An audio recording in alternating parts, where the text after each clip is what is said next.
తిరుచానూరు శ్రీ పద్మావతి అమ్మవారి ఆలయంలో బుధవారం అష్టోత్తర శత కలశాభిషేకంను వైభవంగా నిర్వహించారు. ప్రతి నెల మొదటి బుధవారం ఆలయంలో ఈ సేవను నిర్వహించడం ఆనవాయితీగా వస్తోంది.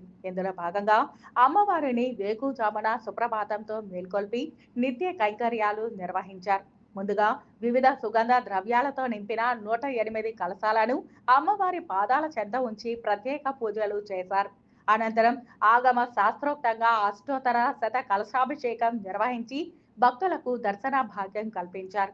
ఈ కార్యక్రమంలో ఆలయ deputy EO Harindranath, AEO Devarajulu, సూపరింటెండెంట్లు రమేష్, ప్రసాద్, ఇన్స్పెక్టర్లు సుబ్బారాయుడు, చలపతి తదితరులు పాల్గొన్నారు.